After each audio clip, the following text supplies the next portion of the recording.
Finance నిధుల నుంచి చేపట్టిన పనుల విలువ 11,45,000 రూపాయలు ఖర్చు చేయడం.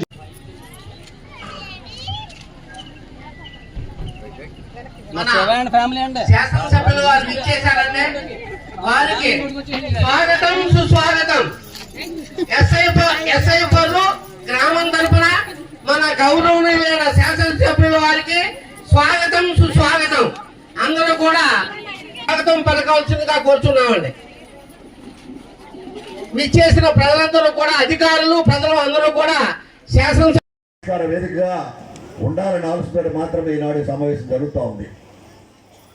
ఇది చాలా వరకు సమస్యలు. వెన్నుపోటు ఎవరికి పొడిచావయ్యా? నువ్వు మీ తల్లికి పొడిచావు. ఆవిడ ఆస్తిని లాగేసుకుని పోటుకెళ్ళావు. చెల్లుల ఆస్తి తీసుకున్నావు, ఆవిడ మీద కూడా వెన్నుపోటు పొడిచావు. ఆఖరి చిన్న తండ్రి బొట్టల పొడితోటి నరికిన నువ్వు, నీ మనసు ఏ రకమైన వెన్నుపోటు విధానంతో ఉంటుందో ప్రజలకు తెలియదా అని అడుగుతూ ఉన్నా. ఈనాడు నిన్ను నమ్మిన మీ ఎంపీ పారిపోయాడు. ఎవరు? విజయసాయిరెడ్డి గారు. ఎందుకు పారిపోయాడు? నిన్ను చూస్తే భయమేస్తుంది. నీ వెన్నుపోటు రాజకీయాల్లో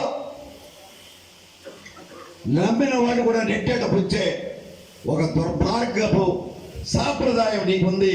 నీ తండ్రికి ఉన్న లక్షణాల్లో కొన్ని కూడా లేవని, నీ తండ్రికి ఉన్న ఒక ఉదారత నీకు లేదని ఈరోజు కేసులు వాయిస్తానన్నారు.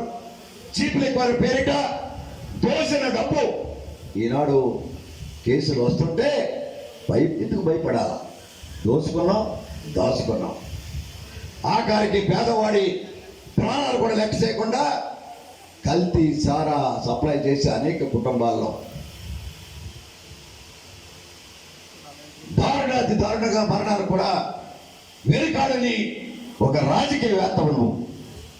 జగన్మోహన్ రెడ్డి, ఈనాడు మీరు మా కూటమిని వెన్నుపోటు రాజకీయాలతో వసిస్తూ ఉన్నారు. మీరు ఇది మీ రాజ్యంలో ఏది ప్రజలు అర్థం చేసుకుంటారో అది అర్థం చేసుకుంటారు. మీకు అటువంటి దుర్మార్గ పరిపాలన మళ్ళీ రాకూడదని ఈనాడు ప్రజలందరూ కోరుకుంటా ఉన్నారు.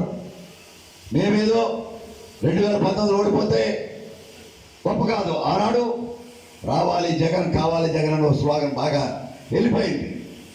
మళ్ళీ జగన్ ఇంటికి పంపించాలని 2024లో పూర్తిగా ఉన్నప్పుడు కూడా ఈ రాష్ట్రం అంతా కూడా కొల్లై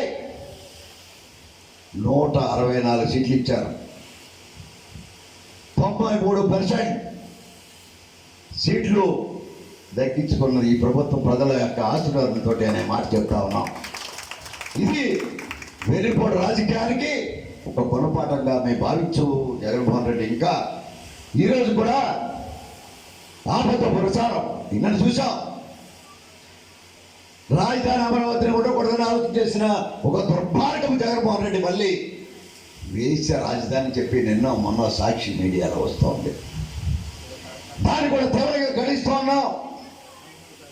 వేశ్యల రాజధాని అంటాది. సాక్షిలో చర్చ వచ్చింది.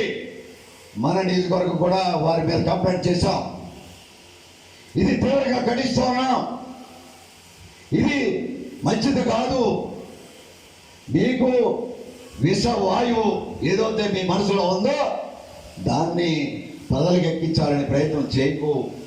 లేని మాటలు వారి మీద అభాండాలు వేయకని ఆ మహిళల మీద చేస్తున్న వారి రాజధాని కోసం పోరాడితే వారికి వేశ్యలుగా భావించే విధంగా మీరు మాట్లాడటం తీవ్రంగా ఆంధ్రప్రదేశ్ ప్రజల తరఫున క్షమాపణ కోరుతున్నాం మిమ్మల్ని, జగన్మోహన్ రెడ్డి వైఎస్ఆర్ పార్టీ ప్రభుత్వాన్ని. ఇటువంటి దుర్మార్గపు ఆలోచనని వైఎస్ఆర్ పార్టీ కట్టిపెట్టమని చెప్తా ఉన్నాం. సాక్షి మీడియా కట్టిపెట్టమని చెప్తా ఉన్నాం.